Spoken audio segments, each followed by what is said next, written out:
स्वागत है आप सभी का न्यूज 21 में। मैं हूं आपके साथ हर्षदा जोशी और आज एक बार फिर से चर्चा संभल के मुद्दे पर, क्योंकि उत्तर प्रदेश के संभल में जामा मस्जिद के सर्वे के दौरान जो हिंसा भड़की थी बीते दिन सुबह 6:30 बजे, यानी कि रविवार सुबह 6:30 बजे, एक बार फिर से अब संभल में स्थिति कल शाम तक की बात की जाए तो नियंत्रण में थी, लेकिन अब फिर से हिंसा भड़क उठी है और साफ तौर पर यह भी कहा जा रहा है कि जामा मस्जिद सदर हिरासत में है, ऐसा दावा किया जा रहा है। और कल तक जो आंकड़ा मौत का बताया जा रहा था, 3 लोगों की मौत हो गई है, अब वो आंकड़ा 4 बताया जा रहा है। पुलिस ने सपा सांसद जियाउर रहमान बर्क और सदर विधायक नवाब इकबाल महमूद के बेटे सुहेल इकबाल पर हिंसा भड़काने की एफआईआर भी दर्ज कर ली और सिर्फ इन्हीं दोनों पे एफआईआर दर्ज नहीं हुई है, पुलिस ने इस हिंसा से जुड़े मामले में 7 एफआईआर दर्ज की है। इनमें 6 नामजद और 2,500 से ज्यादा अज्ञात लोग हैं, यानी कि ये आंकड़ा छोटा नहीं है। अब तक 25 लोगों की गिरफ्तारी हो चुकी है। हिंसा में जिन्हें 4 युवकों की जान गई, पोस्टमार्टम के बाद देर रात ही उनको खाक कर सुपुर्द खाक कर दिया गया। और एसपी का यह भी कहना है वहां के कि संभल तहसील में इंटरनेट बैन को एक दिन के लिए बढ़ा दिया जाए, यानी कि पहले 72 घंटों का था, अब उसको और बढ़ा दिया गया। ये तस्वीरें भी देखिए, आप अपनी टेलीविजन स्क्रीन पर देख पा रहे होंगे किस तरह से जो भारी पुलिस बल की तैनाती की गई है, लाठी चार्ज देखने को मिला, क्योंकि जिस तरह से असामाजिक तत्वों द्वारा ये जो हिंसा भड़काई गई थी उसके बाद स्थिति अभी भी नियंत्रण में नहीं है। साफ तौर पे जो तमाम सीआरपीएफ के जवान हैं वो तैनात किए गए हैं, पुलिस रैलीज निकाल रही है और तमाम आमजन से ये अपील कर रही है कि शांति व्यवस्था बनाए रखें। साथ ही साथ आपको ये भी बता दें कि तमाम लोगों को ये हिदायत भी दी जा रही है कि अगर कोई इमरजेंसी नहीं है, कोई आवश्यक चीज नहीं लेनी है तो आप घर से बाहर ना निकले। सभी स्कूल उनको बंद कर दिया गया है। डीएम राजेंद्र पैंसिया ने 1 दिसंबर तक संभल जिले में भारी व्यक्तियों के प्रवेश पर पाबंदी लगा दी है। तो ये अपने आप में एक बहुत बड़ा डिसीजन लिया गया है कि बाहर से कोई भी संभल में नहीं आ सकता। इधर बात करें तो मृतकों के परिजनों का दावा है कि पुलिस की गोली से मौत हुई है। हालांकि कमिश्नर ने कहा है कि पुलिस फायरिंग में कोई मौत नहीं हुई। तो दोनों अपने अपने जो ऑफिशियल स्टेटमेंट है उससे मुकरते हुए अलग अलग स्टेटमेंट्स यहाँ पर नजर आ रहे हैं। एक एक अपडेट आपको न्यूज 21 देगा संभल की पूरी खबर पर। और हमलावरों की फायरिंग में युवक की जान चली गई, तो वहीं संभल पुलिस ने हिंसा से जुड़े उपद्रवियों के पहली बार फुटेज भी जारी किए। आपको ये भी बता दें कि रविवार सुबह 6:30 बजे डीएम एसपी के साथ, क्योंकि ये जानना बहुत जरूरी है कि किस तरह से ये पूरी हिंसा भड़की। रविवार का दिन था, सुबह सर्वे टीम जामा मस्जिद के लिए सर्वे करने आती है और उसी दौरान मुस्लिम समुदाय के जो तमाम लोग हैं अचानक से वो पथराव करना शुरू कर देते हैं। एक टीम जामा मस्जिद का सर्वे करने पहुंची थी। टीम को देखकर मुस्लिम समुदाय के लोग भड़क उठे और कुछ ही देर में करीब 2 से 3 हजार लोग जामा मस्जिद के बाहर पहुंच गए। पुलिस ने बहुत रोकने की कोशिश की तो भीड़ में शामिल कुछ लोगों ने पथराव शुरू कर दिया, पुलिस की गाड़ियों को आग के हवाले कर दिया और इसके बाद भगदड़ जैसे हालात वहां पर हो गए। छतों से भी पथराव शुरू हो गया, पुलिस को भागना पड़ा और बवाल इतना बढ़ गया कि पुलिस ने पहले आंसू गैस के गोले दागे, फिर लाठीचार्ज करके भीड़ को खदेड़ा। अब संभल के एसपी कृष्ण कुमार बिश्नोई का कहना है कि हमारे सब इंस्पेक्टर दीपक राठी, जो कि कल बीते दिन घायल हो गए थे, क्योंकि कई कांस्टेबल, कई पुलिस इसमें कर्मचारी घायल हुए हैं इस पूरे हिंसा में, उन्होंने 800 लोगों के खिलाफ शिकायत दर्ज कराई है। और वहीं आपको ये भी बता दें कि भीड़ को उकसाया गया है। बर्क को पहले भी नोटिस दिया गया था कि उन्होंने पहले भी भड़काऊ भाषण दिए थे और इसी दौरान इस तरह की हिंसा देखने को मिली थी। एक बार फिर से उनको हिदायत दी गई थी कि भड़काऊ भाषण ना दें और उन्हें ऐसा न करने के लिए नोटिस जारी किया गया था। कई तरह की बयानबाजियों का दौर भी लगातार जारी है और ताजा जानकारी के लिए महेंद्र सिंह मौर्य हमारे साथ फोन लाइन पर जुड़ चुके हैं संभल से। महेंद्र, फिलहाल ताजा स्थिति क्या कुछ है, ताजा अपडेट क्या कुछ संभल हिंसा को लेकर, किस तरह की स्थिति फिलहाल बनी हुई है महेंद्र? जी बिल्कुल बता दें आपको, ये पूरा मामला जनपद संभल का है, जिसमें शहर संभल में जो कि शाही जामा मस्जिद को लेकर के ये मामला सामने आया था। हालांकि अब इसको लेकर के डॉक्टर राजेंद्र प्रसाद के द्वारा इसमें जानकारी दी गई है कि जो तथ्यों के आधार पर इसमें कुछ लोगों पर मुकदमा पंजीकृत कर दिया गया है। बल्कि बात करें तो इसको लेकर के ये भी सामने आया है कि जो शफीकुर रहमान बर्क, क्योंकि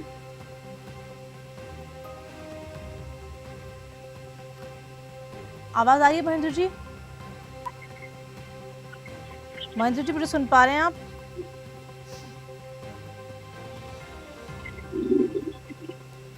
महेंद्र जी मेरी आवाज पहुंच पा रही है आप तक?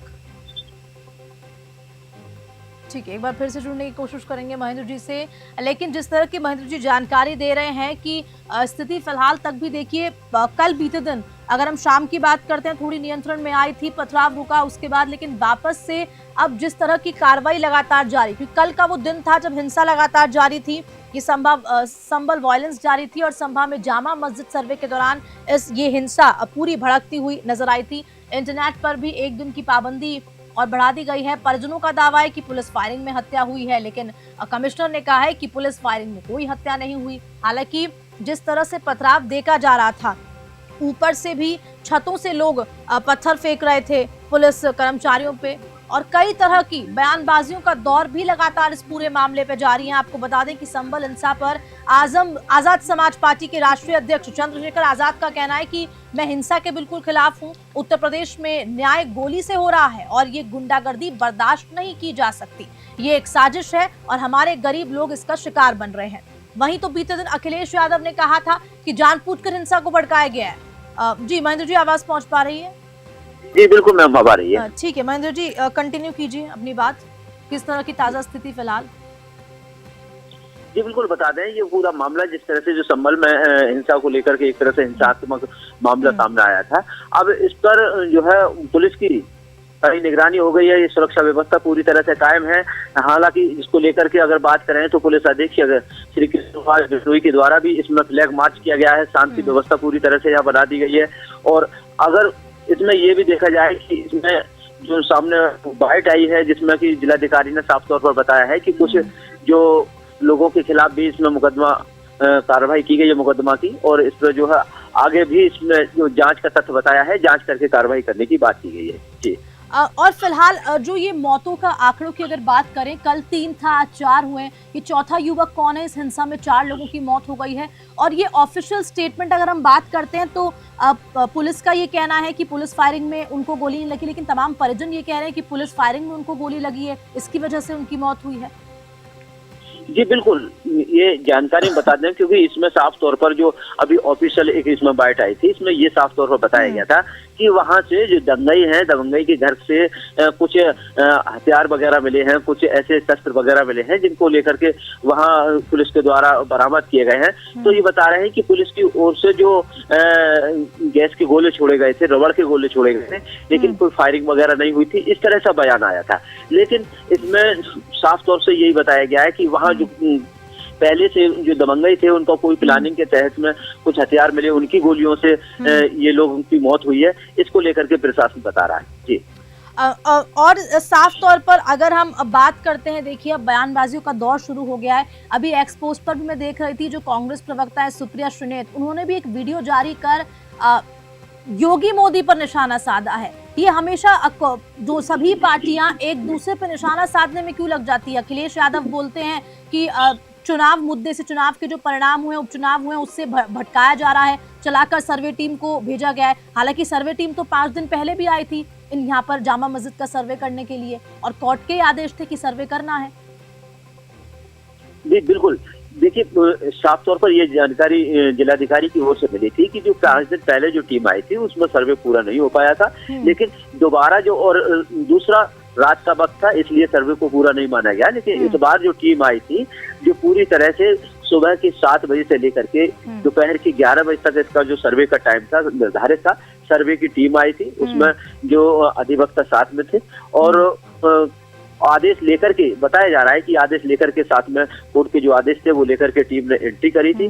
तो शांतिपूर्ण तरीके से वहां सर्वे हो रहा था, लेकिन जो उनकी शरारती तत्वों के द्वारा जिस तरह से सामने आया, शरारती तत्वों के द्वारा ये मामला हो गया, जो कि घटना एकदम से हिंसात्मक हो गई, ये सामने आया था।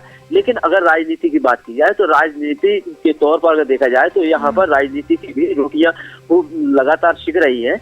लेकिन ये तथ्य जो है जांच का प्रकरण है, इसमें प्रशासनिक तरीके से पूरी तरह से जांच की जा रही है।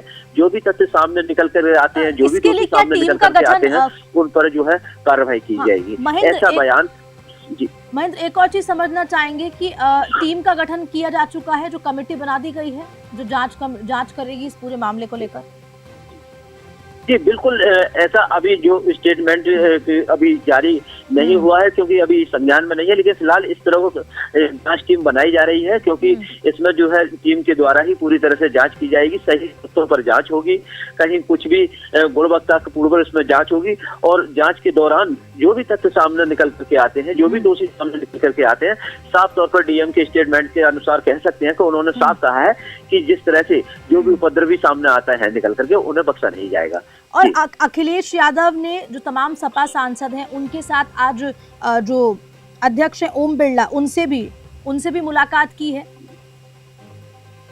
बिल्कुल, ये अब इस तरह से जो घटना हुई है, वास्तव में एक तरह से ये घटना नहीं होनी चाहिए थी, जिस तरह से, क्योंकि सांप्रदायिक जिस तरह से जो हिंसा बढ़ती है, ये नहीं होनी चाहिए थी, लेकिन कुछ शरारती तत्वों के द्वारा ये हुआ है। तो इसमें राजनीतिक तौर पर अगर देखा जाए तो लगातार अब राजनीतिक की जो रोटियां हैं वो सिक रही हैं, और लगातार दौर राजनीति का हो गया है, और सब तरफ से ये बयानबाजी जिस तरह से आ रहे हैं, लेकिन प्रशासन इसमें पूरी तरह से अपना काम कर रहा है। प्रशासन को जो करना है, प्रशासन की तरफ से जो कोर्ट के आदेश मिले थे उसके अनुसार सर्वे हुआ और उसके साथ जो कार्रवाई हुई, लेकिन अब प्रशासन अपने स्तर से जो भी अपने जो जांच के तौर पर आ रहे हैं, जो तथ्य सब सामने निकल करके आ रहे हैं, उसके तहत अब प्रशासन पूरी तरह से कार्रवाई में जुट गया है। और अगर महेंद्र, अगर हम ये मानते हैं कि देखिए, अगर जो आरोप लगाए जा रहे हैं सांसद बर्क पे, अगर वो सही साबित होते हैं तो उसके आगे का किस तरह का रुख होने वाला है कोर्ट का, और साथ ही साथ जामा मस्जिद सर्वे पे जो भी रुख बैठेगा कोर्ट का, वो किस तरह होने वाला है, इसके बारे में भी जानकारी दें। जी बिल्कुल, देखिए, आरोप जिस तरह से लगाए गए हैं, आरोप सत्यापित नहीं होते। आरोप का मतलब होता है उसकी जांच होना। उसमें जैसे ही जांच में अगर सामने ये आरोपी सामने आते हैं, जिस तरह से आरोपी निकलते हैं, तो उस तरह प्रशासन तौर पर कार्रवाई की जाएगी।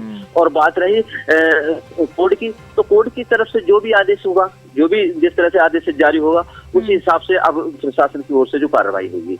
जी। और जामा मस्जिद के जो सदर हैं उनको हिरासत में ले लिया गया है। फिर से तनाव की स्थिति अभी क्या दिखाई दे रही है? किस तरह की हिदायत जनता को दी जा रही है? क्योंकि अभी ये माना जा रहा है कि संभल की जनता, संभल के लोग अभी सेफ फील, सुरक्षित फील नहीं कर रहे होंगे, क्योंकि जिस तरह की स्थिति कल थी, जो पब्लिक प्रॉपर्टीज हैं उनको नुकसान पहुंचाया गया इन असामाजिक तत्वों के द्वारा, और जो पुलिस की गाड़ियां हैं, जीप्स हैं, उनको आग के हवाले कर दिया गया। घटना तो हिंसात्मक हुई है, क्योंकि जिस तरह से वीडियो जो सामने आए हैं उन्हें देख करके साफ तौर पर ये लग रहा है कि घटना तो हिंसात्मक हुई है, लेकिन अगर उसमें जिस तरह से जो घटना के तौर पर अगर देखा जाए तो साफ तौर पर प्रशासन का तो यही कहना है कि जो सामने जिस तरह से भी साक्ष्य संकलन सामने आएंगे उस हिसाब से इसमें कार्रवाई करेंगे।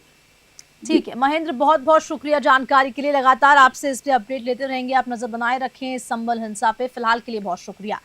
तो लगातार बयानबाजियों का दौर जारी है और तस्वीरें भी आपके सामने हैं। ये बीते दिन की तस्वीरें हैं, और साथ ही साथ अखिलेश यादव का बड़ा बयान भी सामने आया कि जानबूझकर हिंसा भड़काई गई है, चलाकर सर्वे टीम को वहां पर भेजा गया ताकि चुनावों के परिणामों से ध्यान भटकाया जा सके। वहीं कमिश्नर दूसरी तरफ ये बोल रहे हैं कि देसी तमंचों की फायरिंग हुई है। तो अलग अलग यहाँ पर चीजें निकल के सामने आ रही है इस पूरे मामले में कि अब फायरिंग में 4 लोगों की मौत हुई। मुरादाबाद के कमिश्नर औजन्य सिंह ने कहा कि पुलिस को जैसे साक्ष्य मिल रहे हैं उसके अनुरूप हम कार्रवाई कर रहे हैं। अभी तक 7 एफआईआर दर्ज कर ली गई, आगे और भी एफआईआर होगी। तो वहीं सांसद बर्क और विधायक के बेटे सुहेल इकबाल को भीड़ को उकसाने के आरोप में आरोपित किया गया है। हालांकि अभी आरोप सिद्ध नहीं हुआ है, जांच कमेटी बिठाई गई है, वो जांच करेगी। अगर जांच में जो भी दोषी पाया जाता है उस पर कड़ी से कड़ी कार्रवाई की जाएगी। और साफ तौर पर जो सीसीटीवी फुटेज है उनको भी खंगाला जा रहा है, उनको भी चेक करा जा रहा है कि क्या सीसीटीवी फुटेजेस में कुछ ऐसे असामाजिक तत्वों द्वारा की हुई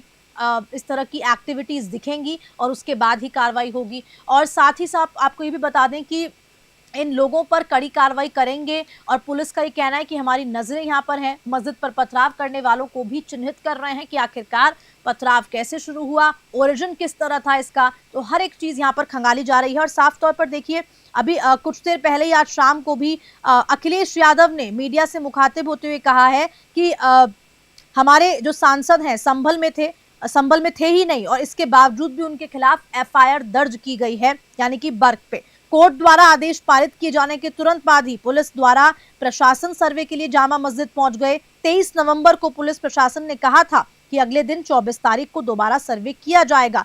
पुलिस प्रशासन को ये आदेश किसने दिया? जब लोगों ने सर्वे का कारण जानना चाहा तो सर्किल ऑफिसर ने उनके साथ दुर्व्यवहार किया। तो अखिलेश ने ये पूरी चीज जो भी घटनाक्रम बीते दिन हुआ कि आखिरकार हिंसा क्यों भड़की, जब सर्वे के लिए 23 नवंबर को भी टीम आई थी, 23 नवंबर को किसी कारणवश जो पूरा सर्वे था वो नहीं हो पाया था और उसके बावजूद वो 24 नवंबर को आई सुबह, लेकिन उसके बाद भी क्यों लोगों ने रोका और लोगों ने कारण जानना चाहा तो उनको बताया नहीं गया, उनको पहले खदेड़ा गया। ऐसा तमाम जो वहां पर लोग हैं और अखिलेश यादव का जो ये बयान सामने आया है ये तमाम तरीके के सवाल भी खड़ा करता है, क्योंकि अब जांच कमेटी का गठन हो गया है। तो अब जांच कमेटी अपना पूरा जोर लगाएगी और जांच भी करेगी कि आखिरकार ये कौन असामाजिक तत्व थे जिन्होंने ये हिंसा भड़काई। और साफ तौर पर सियासत भी देखना दिलचस्प होने वाला है, क्योंकि इस तरह की हिंसा जब भी होती है, अगर हम उत्तर प्रदेश की बात करते हैं तो इस तरह की हिंसा होती है तो सियासत में किस तरह की बयानबाजियां होती हैं ये भी देखना